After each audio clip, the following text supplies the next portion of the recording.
25-এর বর্গ থেকে 7-এর ঘন কত বেশি বা কত কম? যদি বেশি হয়ে থাকে তাহলে সেটা কত বেশি কিভাবে নির্ণয় করব, বা যদি কম হয়ে থাকে তাহলে সেটা কত কম কিভাবে নির্ণয় করব? তোমরা বুঝতেই পারছো যে অঙ্কটা ভীষণ সহজ, জাস্ট খাতায় কষে করতে হবে। একটি বাগানে যতগুলি গাছ আছে প্রতিটি গাছে ততগুলি করে ফল হয়েছে এবং প্রতিটি ফলের দাম তত টাকা করে।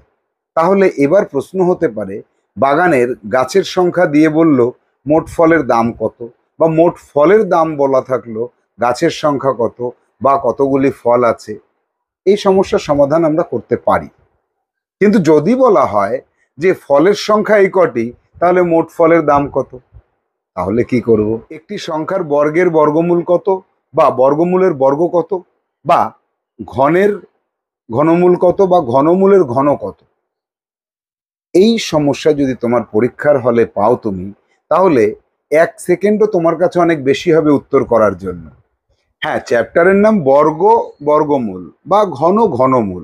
আচ্ছা, এই বর্গমূল কাকে বলে, বর্গ কাকে বলে, ঘন কাকে বলে, ঘনমূল কাকে বলে, এটা কি কখনো ভেবে দেখেছো? যে সংখ্যার বর্গমূল করা সম্ভব হয় সেই সংখ্যার একটা নাম আছে। কি সেই নাম?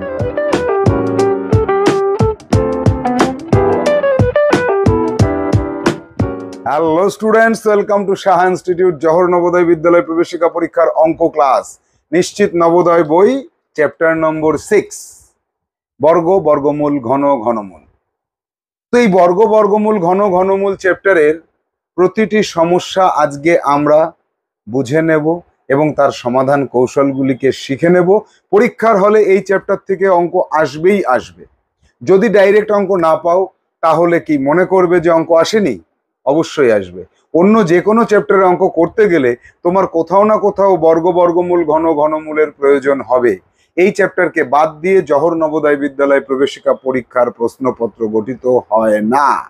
তাহলে চলো আমরা সরাসরি আমাদের বইয়ের পাতায় চলে যাই এবং সমস্যাগুলিকে পড়ব, তার সমাধান কৌশলকে জানব।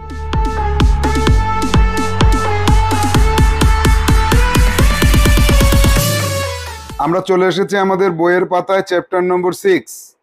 চ্যাপ্টারের নাম বর্গ বর্গমূল ঘন ঘনমূল। আমরা যাব এক দাগের সমস্যায়। এক দাগের এটা কোনো অঙ্ক নয়, বলা হয়েছে বর্গমূল কাকে বলে। তো বর্গমূল কাকে বলে এটা আমাদের জেনে রাখতে হবে যে বর্গমূল একটি সংখ্যার হয়, আর বর্গমূল যেটা পাওয়া যায় সেটাও একটা সংখ্যা হয়। তাহলে বর্গমূল হলো একটা সংখ্যার ক্ষেত্রে বিচার করলে অপর আরেকটি সংখ্যা। তাহলে একটি সংখ্যার নিরিখে আর একটা সংখ্যাকে বর্গমূল বলে। তাহলে সংজ্ঞাটাও সেইভাবে লিখতে হবে আমাদের। কি লিখবো? যে একটি, লিখে নাও, খাতায় লেখো, সিডাব্লিউ শুরু হলো তোমাদের। আজকে টোটাল ক্লাসে যা তোমরা দেখতে পাবে সব তোমাদের সিডাব্লিউ থাকবে এবং সিডাব্লিউ শেষে তোমাদের এইচডাব্লিউ দেওয়া হবে। তাহলে একটি সংখ্যা বর্গমূল বলছি, তাহলে একটি সংখ্যার ক্ষেত্রে বর্গমূল বর্গমূল হলো এমন একটি সংখ্যা যাকে সেই সংখ্যা দ্বারা গুণ করলে পূর্বের সংখ্যাকে পাওয়া যায়।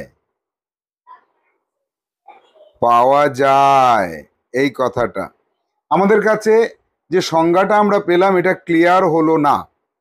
তো ক্লিয়ার করার জন্য আমাদের কি করতে হবে? এক্সাম্পলে যেতে হবে।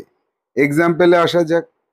একটি সংখ্যার ক্ষেত্রে বর্গমূল, তাহলে সংখ্যাটা অবশ্যই পূর্ণবর্গ সংখ্যা হবে। তাহলে এখানে আমরা একটা পূর্ণবর্গ সংখ্যা 25কে নিলাম।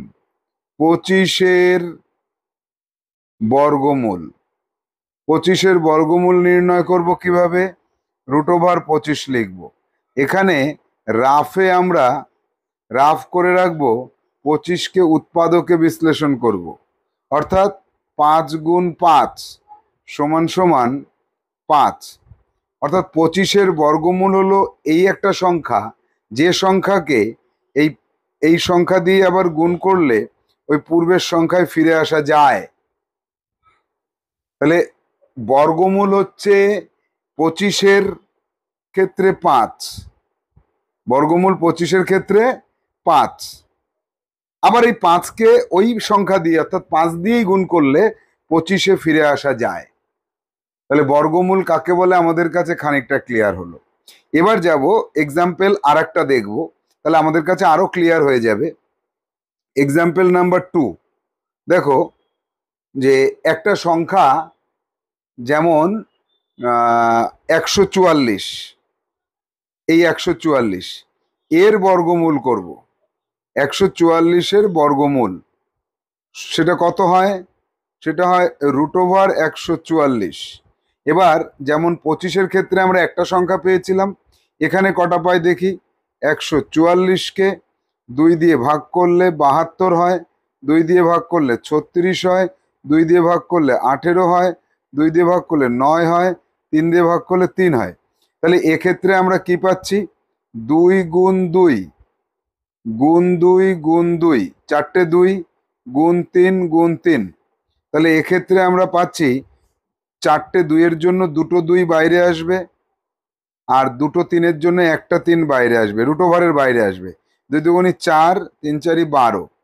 তাহলে 144-এর বর্গমূল হলো 12।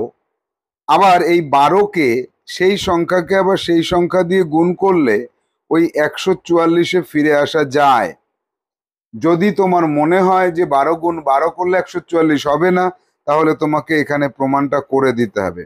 12 দুগুণে 24-এ 4, হাতে থাকলো 2, 12কে 12 আর 2 14, 144-এ ফিরে যাওয়া যাচ্ছে। এটা প্রমাণ করে দেখলাম আমরা, এটা প্রমাণ করে নিলাম আমরা।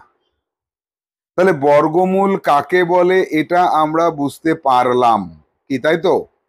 যে কি বর্গমূল বলতে আমরা বুঝতে পারছি একটি সংখ্যার ক্ষেত্রে বর্গমূল হলো এমন একটি সংখ্যা যাকে সেই সংখ্যা দ্বারা গুণ করলে পূর্বের সংখ্যাকে পাওয়া যায়। যাব পরবর্তী সমস্যায়। পূর্ণবর্গ সংখ্যা কাকে বলে? পূর্ণবর্গ সংখ্যা, তাহলে একটি সংখ্যাকে সেই সংখ্যা দ্বারা গুণ করে অপর যে সংখ্যাটি পাওয়া যায় তাকে পূর্ণবর্গ সংখ্যা বলে। উত্তরটা কেমন হবে? একটি সংখ্যাকে লিখে নাও, একটি সংখ্যাকে সেই সংখ্যা দ্বারা গুণ করলে যে সংখ্যা পাওয়া যায় তাকে একটি পূর্ণবর্গ সংখ্যা বলে। একটি পূর্ণবর্গ সংখ্যা বলে। এর সঙ্গে আরেকটু লিখতে হবে, সেটা হচ্ছে অর্থাৎ যে সংখ্যার, লিখে নাও, যে সংখ্যার বর্গমূল করা সম্ভব, যে সংখ্যার বর্গমূল করা সম্ভব তাকে পূর্ণবর্গ সংখ্যা বলে। পূর্ণবর্গ সংখ্যা বলে। উদাহরণের সাহায্যে আমাদের বুঝতে হবে এটা। তাহলে যাব আমরা এক্সাম্পলে। লিখলাম এক্সাম্পল, যে সংখ্যার বর্গমূল করা সম্ভব, যেমন 144 এর বর্গমূল করলে 12 হয়, 81 এর বর্গমূল করলে 9 হয়, 64 এর বর্গমূল করলে 8 হয়। তাহলে সুতরাং এখানে তিনটি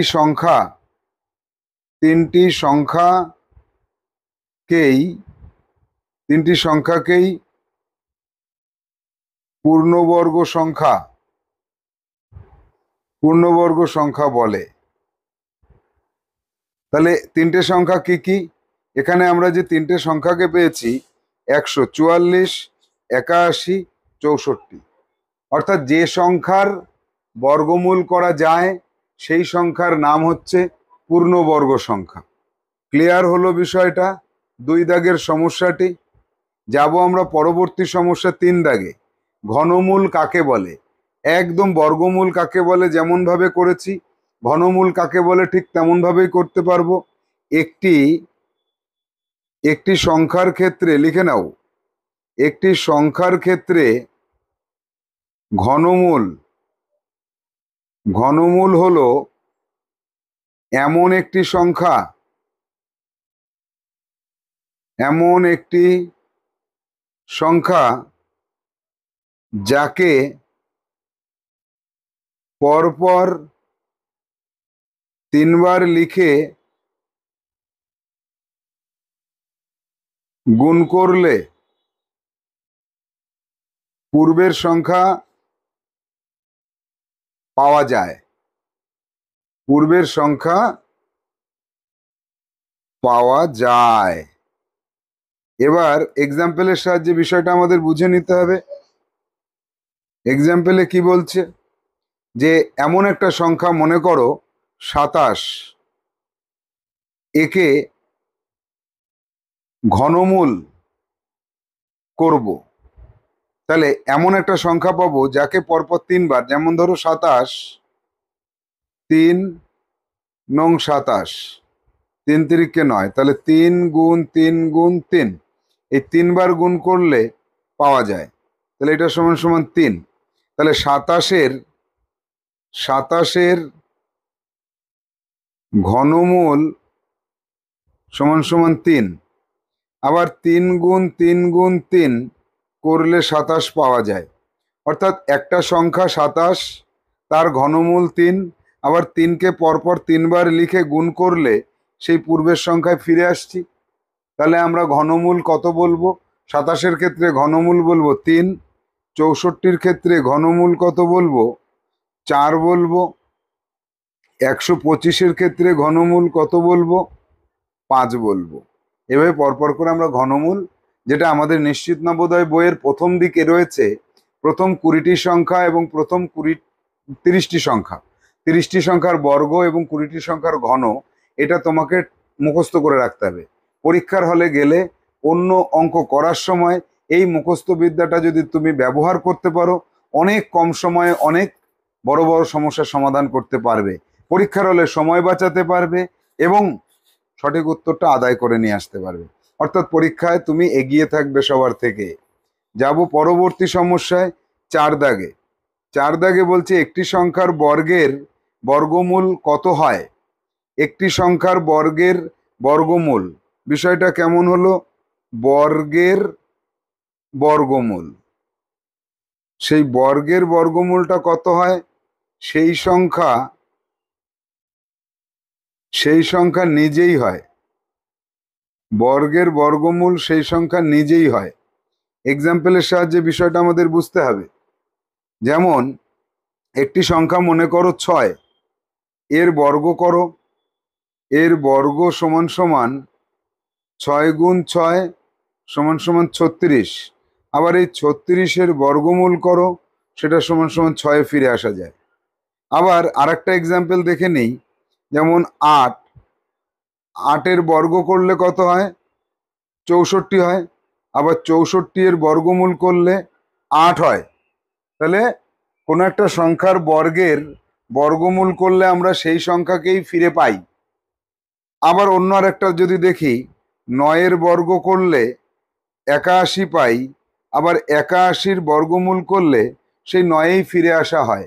অর্থাৎ আমরা সিদ্ধান্তে পৌঁছাতে পারছি কোনো একটা সংখ্যা 9, 8 বা 6 যাই হোক না কেন, তার বর্গ করে তার আবার বর্গমূল করলে সেই সংখ্যা নিজে চলে আসবে, আমরা সেই সংখ্যাকেই ফিরে পাবো।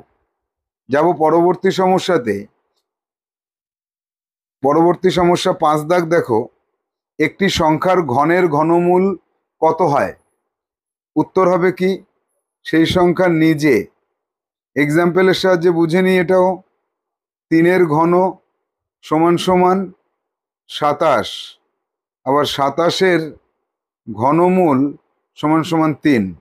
আর একটা দেখে নিই, 4-এর ঘন 4 4 16, 4 16 64, আবার 64 ঘনমূল 4, আবার 5 ঘন 125, আবার 125 ঘনমূল 5। তাহলে প্রতি ক্ষেত্রেই আমরা কি পাচ্ছি, এই যে সংখ্যার ঘন করছি সেই ঘনকে আবার ঘনমূল করলে সেই সংখ্যাকে নিজেই আবার ফিরে আসতে দেখছি প্রতি ক্ষেত্রে, প্রতি ক্ষেত্রে নিজেই ফিরে আসছে। এরপরে পরবর্তী সমস্যায় যাব। 6 দাগ, একটি বাগানে যতগুলি বেগুনের গাছ আছে প্রতিটি গাছে ততগুলি করে বেগুন আছে। দেখো, বেগুন গাছের সংখ্যা 26টি হলে ওই বাগানে মোট কতগুলি বেগুন ফলেছে।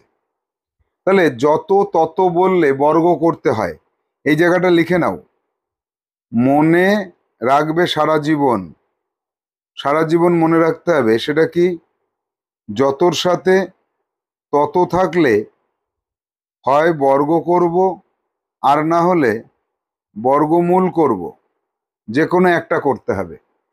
তাহলে বর্গ কখন করব আর বর্গমূল কখন করব, এটা তো বুঝতে পারছি না স্যার।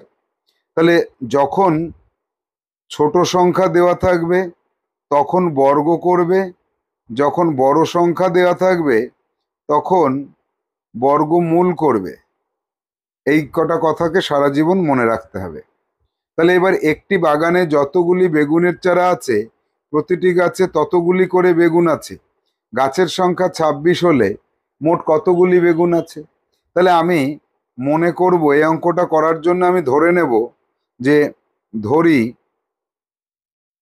গাছ, না এখানে তো ধরতে হবে না, সরি, এখানে তুমি 26টি গাছ আছে, এখান থেকে লেখা শুরু করবে, সলিউশনটা এখান থেকে শুরু করবে। 26টি গাছ আছে, 26টি গাছ আছে। তাহলে সুতরাং কি বলতে পারি, যতগুলো গাছ প্রতিটি গাছে ততগুলি করেই বেগুন আছে। তাহলে আমি লিখতে পারি প্রতিটি গাছে 26টি করে বেগুন আছে।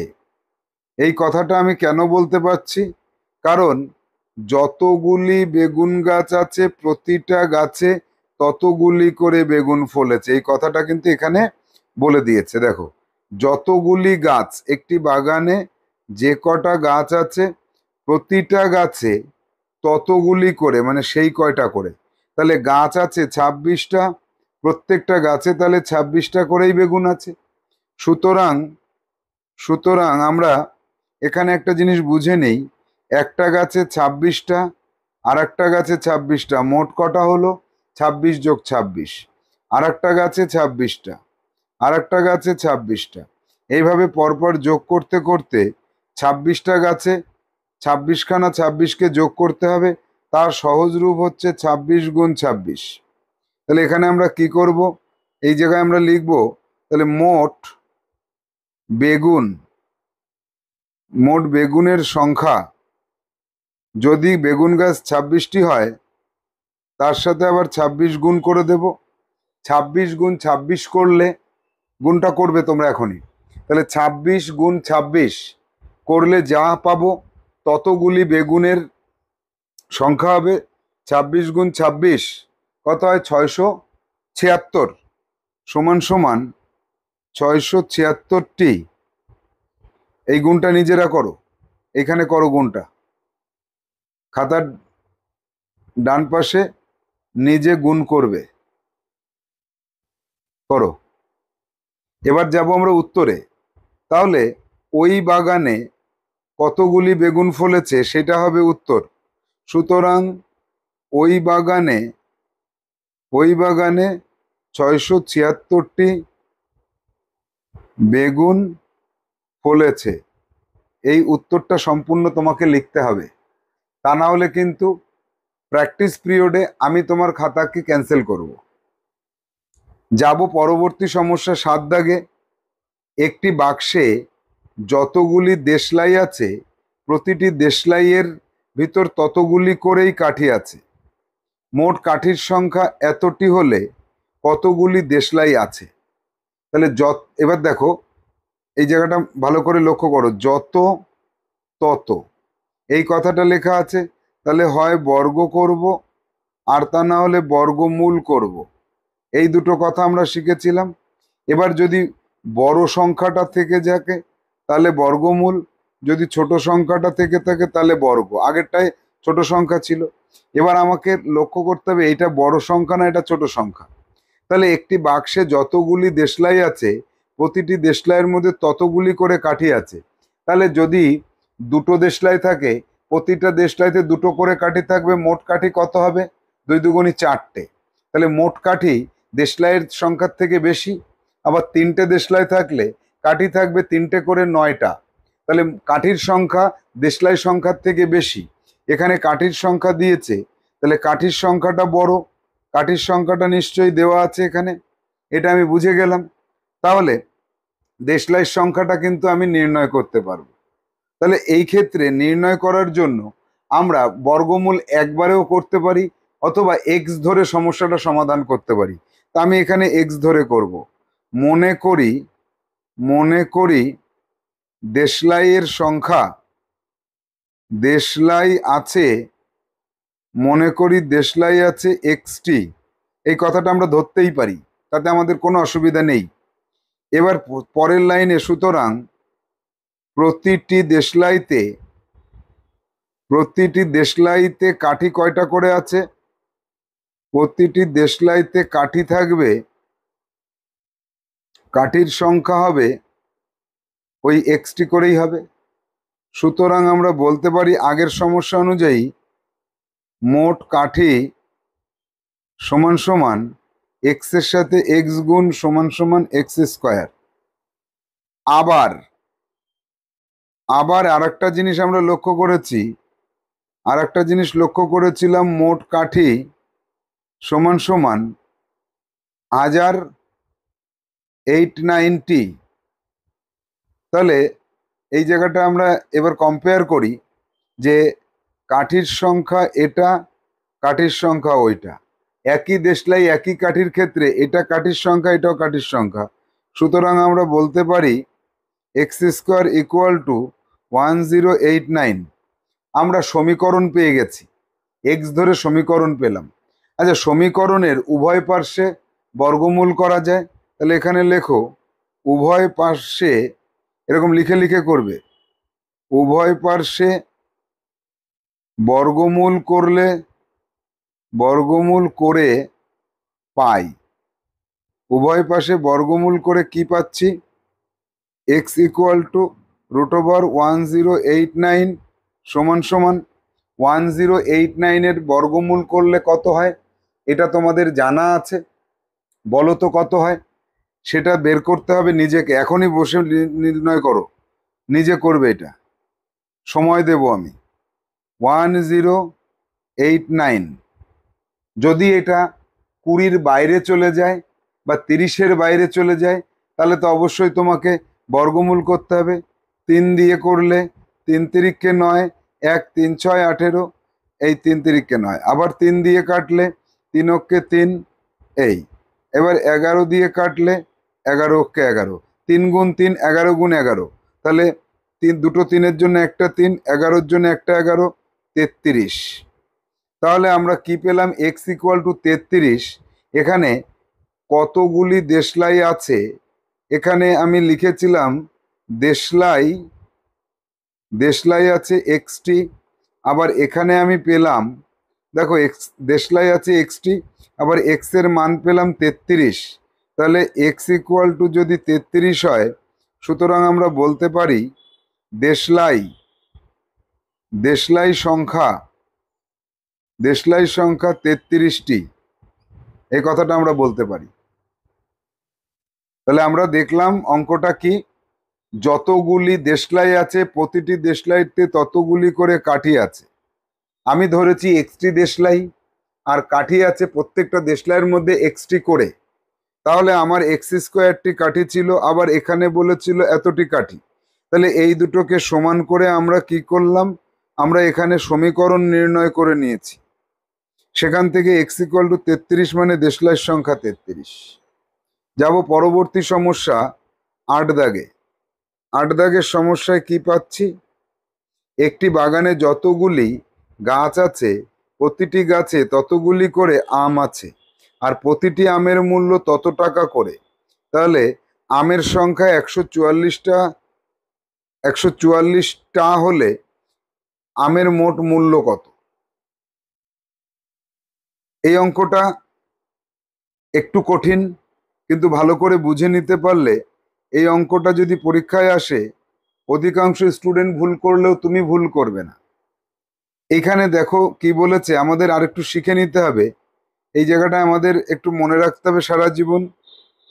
আগের অঙ্কে যেমন করেছিলাম, মনে রাখবে কি, মনে রাখাটা এখানে লিখি, মনে রাখবে যত তত আবার তত যদি থাকে, তাহলে আমরা হয় ঘন না হলে ঘনমূল, যে কোনো একটা করব।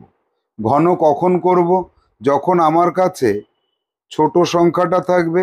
আর ঘনমূল কখন করব? যখন আমার কাছে বড় সংখ্যাটা থাকবে। এই, তাহলে এখানে আমাকে দেখতে হবে যে অঙ্কের মধ্যে বলেছে যত তত তত, যেমন বাগানে যতগুলি গাছ আছে প্রতিটি গাছে ততগুলি করে আম আছে। তাহলে একবার যত পেলাম, তারপরে তত পেলাম, আবার প্রতিটি আমের মূল্য তত টাকা, আবার তত টাকা পেলাম। তাহলে এই অঙ্কটাতে হয় ঘন না হলে ঘনমূল।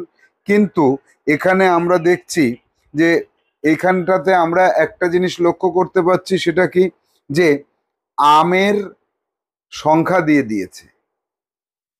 আমের যদি মোট মূল্য দেওয়া থাকতো, তাহলে কি হতো, যে কটা গাছ আছে সে কটা করে আম থাকতো, মোট আমের পরে তত টাকা করে দাম হলে কত টাকা মোট দাম হতো, তাহলে বড় সংখ্যাটা পেতাম। এই যত তত তত এটাকে কমপ্লিট করতে হবে, তবেই আমরা বড় ঘন ঘনমূল পাবো। এই অঙ্কটার ক্ষেত্রে যত তত তত এই কথাটা থাকার পরেও আমরা এখানে কি পাচ্ছি? আমরা এখানে পাচ্ছি যে যত তত।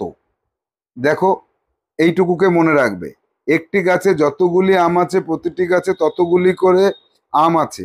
একটি বাগানে যতগুলি আম গাছ আছে প্রতিটি গাছে ততগুলি করে আম আছে। এই পর্যন্ত মনে রাখো, এইটুকু। আর আমের সংখ্যা 144। তাহলে আগের অঙ্কটায় ফিরে যাও। তাহলে আমের সংখ্যা দেওয়া আছে, আর যতগুলি গাছ ততগুলি করে আম। তাহলে এবার উত্তরের সলিউশনে এসে আমরা কি করব? মনে করি আম গাছ সমান সমান এক্সটি।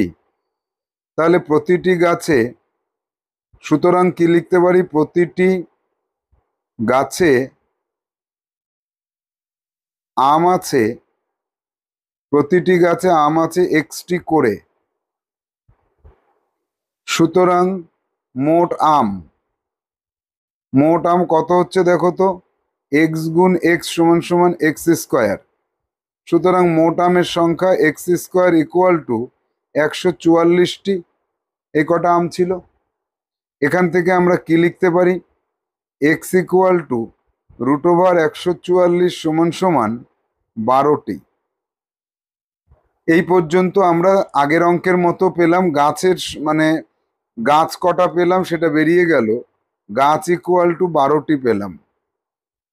যদি 12টা গাছ হয়, সুতরাং যতগুলি গাছ প্রতিটি প্রতিটি আমের দাম, প্রতিটি আমের দাম কিন্তু তাহলে 12 টাকা করেই হবে, 12 টাকা হবে। সুতরাং আমের মোট দাম, আমের মোট দাম নর্মাল গুণ অঙ্ক, আম ছিল 144টা, 12টা করে, এক একটা আমের দাম 12 টাকা করে। তাহলে এই হলো মোট দাম। এটা সমান সমান কত হচ্ছে? গুণটা করো এখানে নিজেরা, আমি একটু সময় দিচ্ছি তোমাকে গুণটা করার জন্য। কি করবে? 144 গুণ 12 করবে, কত হবে? গুণটা করে কত হয়েছে দেখো তো, 1208। সুতরাং উত্তর লিখব, মোট আমের দাম সমান সমান এত টাকা। তোমরা এতক্ষণ গুণ অবশ্যই করে ফেলেছো। গুণটা করার পরে তোমার এখানে কত হয়েছে? 1228 টাকা হয়েছে। এটা তোমার জন্য হয় এই 1200, sorry sorry sorry sorry sorry 1728। আমি এখানে 1700 এই ফাঁকা রেখেছিলাম, এখানে 2 লিখতে হবে। এটাই হবে মোট আমের দাম। 1200 না, দুইটাকে আমি মানে তোমরা যাতে সঠিকটা করতে পারো সেই জন্য আমি দুইটাকে উজ্জ্ব রেখেছিলাম, তো সেই দুইটাই পাতিয়ে দিয়েছিলাম। 1200 নয়, 1728 টাকা। যাব পরবর্তী সমস্যায় 9 দাগে। 9 দাগে কি পাচ্ছি? একটি বাগানে যে কয়টা গাছ আছে প্রতিটা গাছে সেই কয়টা করে আপেল আছে, প্রতিটি আপেলের মূল্য তত টাকা করে। মোট এত টাকার আপেল থাকলে আপেল গাছের সংখ্যা কত? এই অঙ্কটায় কিন্তু আমরা যত তত তত যত তত তত এটা পাচ্ছি। তাহলে এক্ষেত্রে আমরা কি লিখব? মনে করি, এখানে আমরা লিখব মনে করি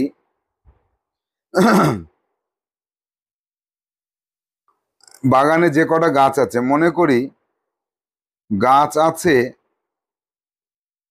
এক্সটি, এক্সটি, মনে করি বাগানে গাছ আছে এক্সটি। সুতরাং প্রতিটি গাছে আপেল আছে, এই কথাটা লিখে নাও, আপেল আছে এক্সটি করে, এক্সটি করে। আবার লেখো এবং ওই তত টাকা করেই দাম, প্রতিটি আপেলের দাম, প্রতিটি আপেলের দাম সমান সমান এক্স টাকা। এবার সুতরাং আপেলের মোট দাম কত? আপেলের মোট দাম সমান সমান এক্সটা গাছে আপেল আছে এক্সটি করে, এতগুলি আপেল আছে তার আবার দাম এক্স টাকা করে, সমান সমান এক্স কিউব টাকা। এইটা আবার অঙ্কে চলে আসো। অঙ্কে আমরা কি পাচ্ছি? যে মোট এত টাকার আপেল আছে, সুতরাং আমরা বলতে পারি এক্স কিউব সমান সমান 4096, 4096, বা এক্স ইকুয়াল টু, উভয় পাশে ঘনমূল করা যায় 4096। এবার এই 4096কে আমাদের তো ঘন মুখস্থ রাখার কথা ছিল, ঘন মুখস্থ নেই আমাদের, তাহলে কি করব? যদি মুখস্থ থাকতো এখানে একটা অনেকটা সময় নষ্ট হচ্ছে, সেটা হতো না। 4096, একে উৎপাদকে ভাঙো, 2 দিয়ে কাটলে 2, 4 দুগুণে 8, 8 দুগুণে 16, 2 দিয়ে 10, এই আবার 2 দিয়ে কাটলে 5, 1, 2, আবার 2 দিয়ে ভাগ করলে 2 দুগুণে 4, 1, 5 দুগুণে এই, আবার 2 দিয়ে ভাগ করলে 2 অক্ষে 2, 2 দুগুণে 4, এই আবার 2 দিয়ে, দেখো কতটা সময় নষ্ট হচ্ছে।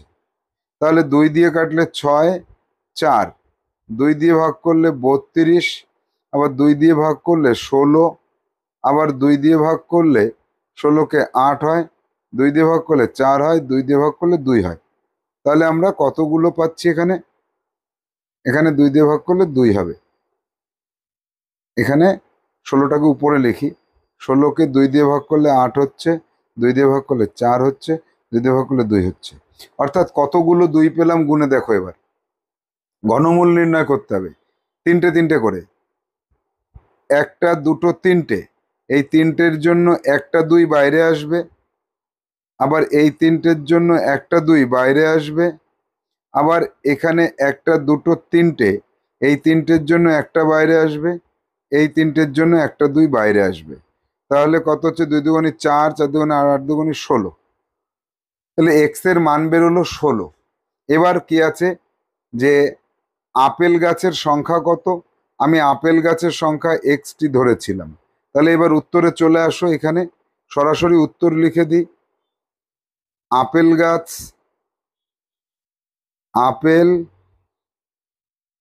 গাছের সংখ্যা সমান সমান 16টি। হয়ে গেল, আপেল গাছের সংখ্যা 16টি।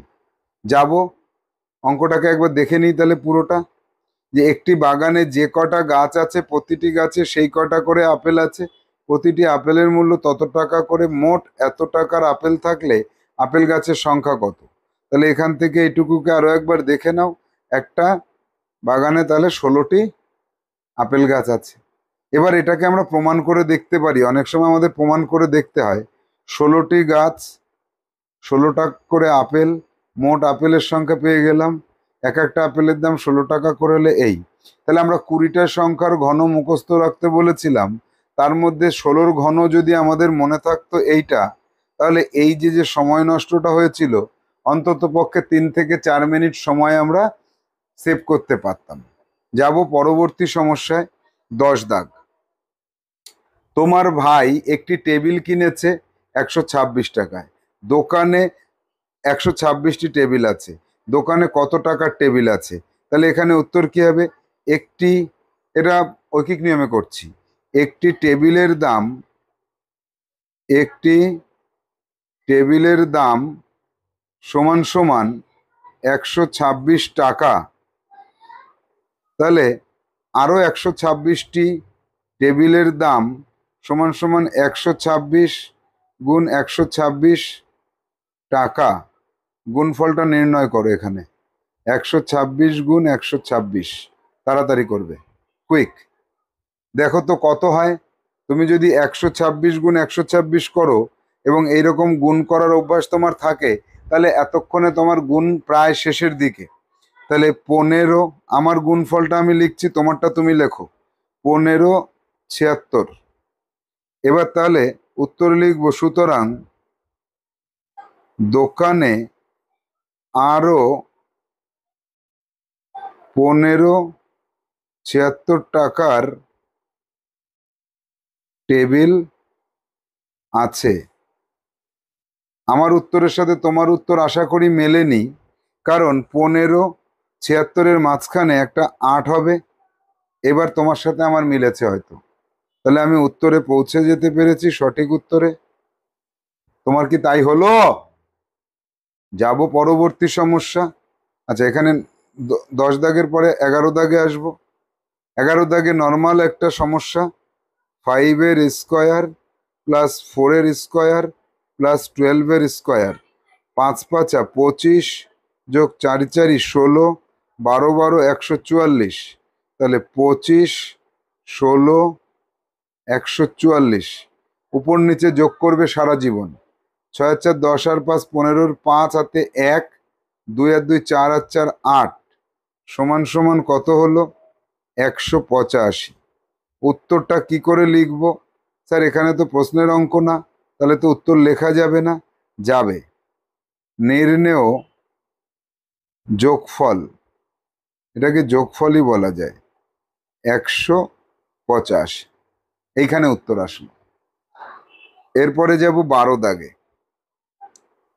16 স্কোয়ার মাইনাস 4-এর কিউব কত? তাহলে এখানে লেখো 16 স্কোয়ার মাইনাস 4-এর কিউব।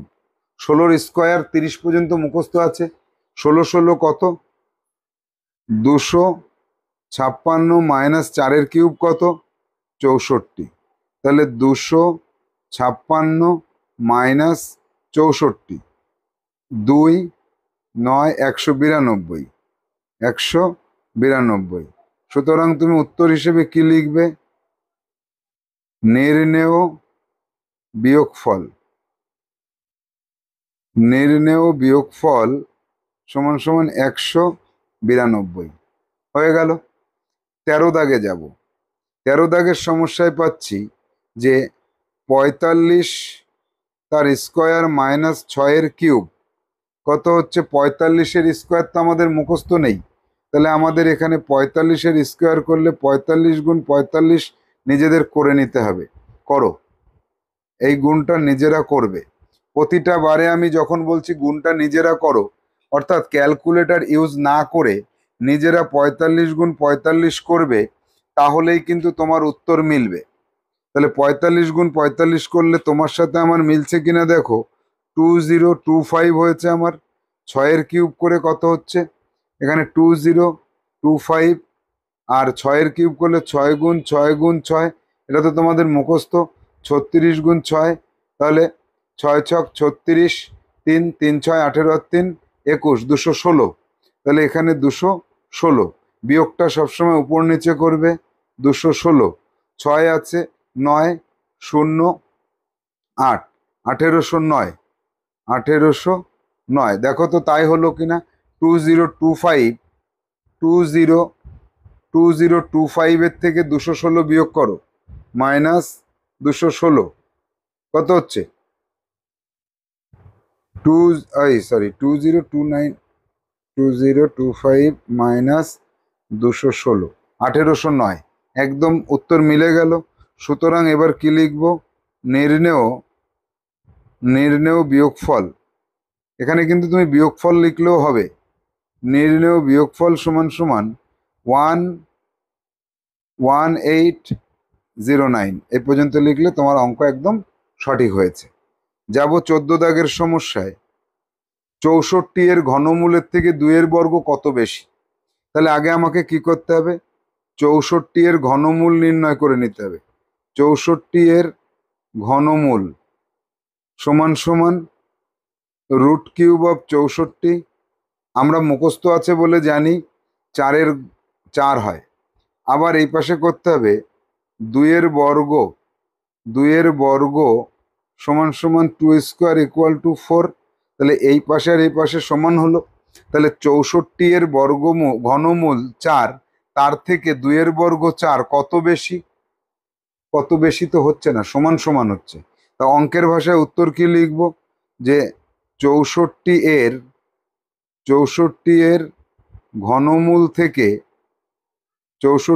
ঘনমূল থেকে 2-এর বর্গ এই বিয়োগ করলে কত বেশি পাওয়া যায়?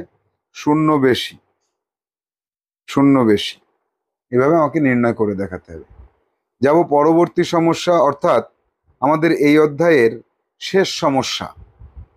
25-এর বর্গের থেকে 6-এর ঘন কত বেশি বা কম?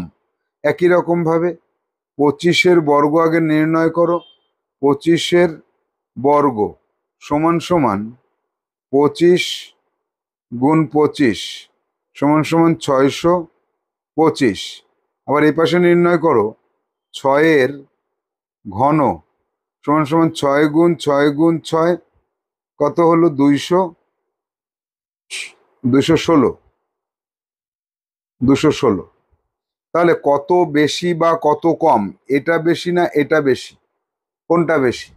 একটু নিজেরা হিসাব করো। 25-এর বর্গ, আচ্ছা 25-এর বর্গ আর 6-এর ঘন এই দুটো নিজেরা খাতায় রাফে করে নাও এখন। 25 গুণ 25 কত হয় সেটা করো। 25 গুণ 25 625 করেছো। তার থেকে বিয়োগ করে দাও। কোনটা বড়? এটা বড় তো, এটা বড় আর এটা ছোট। তাহলে বড়টার থেকে বিয়োগ করো। কত বিয়োগ করব? 216 করলে কত হয় দেখি। 625 বিয়োগ 216 করলে হচ্ছে 904। সুতরাং উত্তর কি লিখব? 25-এর বর্গের থেকে 6-এর ঘন 409 কম, বেশি নয়, এটা কম। তাহলে আজকের মতো আমরা আমাদের নিশ্চিত নবোদয় বইয়ের একদম 6 নম্বর চ্যাপ্টারের সবকটি সমস্যার সমাধান আমরা করে ফেললাম। তাহলে এবার এই যে যেটা করলে এতক্ষণ, এটা তোমাদের CW, এটা জমা করবে এক্ষুনি। আর এরপরে দেওয়া থাকলো HW। প্রতিটি প্রশ্ন লাল কালি দিয়ে লেখো আর উত্তর লেখো কালো কালি দিয়ে ফ্রেশ খাতায় অঙ্কগুলোকে করবে এবং সেটা একটা নির্দিষ্ট সময়ে জমা করতে হবে। তাহলে বর্গমূল ঘনমূল অধ্যায়ের যে 15টি সমস্যার সমাধান কৌশল আমরা শিখলাম, এই 15টি সমস্যাকে তুমি যদি খাতা পেন নিয়ে ফ্রেশ করে করতে পারো, তোমার ধারণা স্বচ্ছ হয়, তাহলে পরীক্ষার হলে গিয়ে এই চ্যাপ্টারের উপর বেস করে যে সমস্যায় পরীক্ষায় আসবে, তুমি তার উত্তর করার দক্ষতা অর্জন করেই হলে যাচ্ছ, তাহলে তোমার সাফল্য আসবেই আসবে। পরবর্তী ক্লাসে আমরা পরবর্তী অধ্যায় নিয়ে আলোচনা করব। আজকের মতো ক্লাস এখানে শেষ করছি, টাটা।